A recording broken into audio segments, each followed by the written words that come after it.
హైదరాబాద్లోని ప్రముఖ లులు మాల్ వేదికగా డిసెంబర్ 17 సాయంత్రం జరిగిన రాజాసాబ్ సినిమా రెండో పాట విడుదల కార్యక్రమం ఉద్రిక్తంగా మారింది.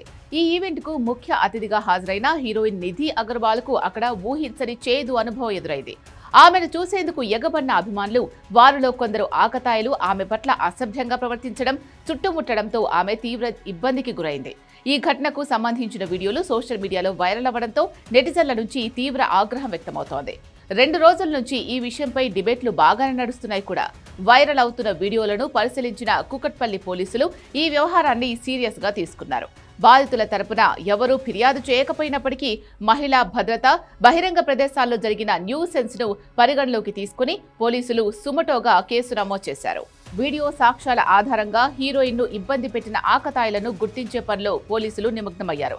ఈ ఘటనకు బాధ్యులైన ఈవెంట్ నిర్వాహకులతో పాటు లులు మాల్ యాజమాన్యంపై కూడా పోలీసులు కేసులు నమోదు చేయడం గమనార్హం.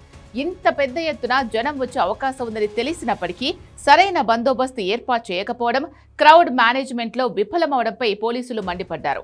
ఇదే విషయంపై నిధి అగర్వాల్ సైతం నిర్వాహకులను తప్పుపట్టింది. భద్రతా వైఫల్యం వల్లే హీరోయిన్ అసౌకర్యానికి గురైందని, నిర్వాహకుల నిర్లక్ష్యం స్పష్టంగా కనిపిస్తోందని పోలీసులు అభిప్రాయపడ్డారు. పోలీసుల విచారణలో మరో కీలక విషయం వెలుగులోకి వచ్చింది. అసలు ఈ కార్యక్రమానికి సంబంధించి నిర్వాహకులు పోలీసుల నుంచి ఎటువంటి ముందస్తు అనుమతి తీసుకోలేదని కేపీహెచ్పీ పోలీసులు వెల్లడించారు. పర్మిషన్ లేకుండా పబ్లిక్ ప్లేస్ లో ఇంత భారీ ఈవెంట్ నిర్వహించడం చట్ట విరుద్ధమని పోలీసులు స్పష్టం చేశారు. అనుమతి లేకపోవడం వల్లే అక్కడ పోలీస్ బందోబస్తు కూడా లేదని, ఇదే అదురుగా ఆకతాయిలు రెచ్చిపోయారని అధికారులు భావిస్తున్నారు. ఈ ఘటనతో మాల్స్ లో జరిగే సినిమా ప్రమోషనల్ ఈవెంట్స్ భద్రతపై మరోసారి చర్చ మొదలైంది.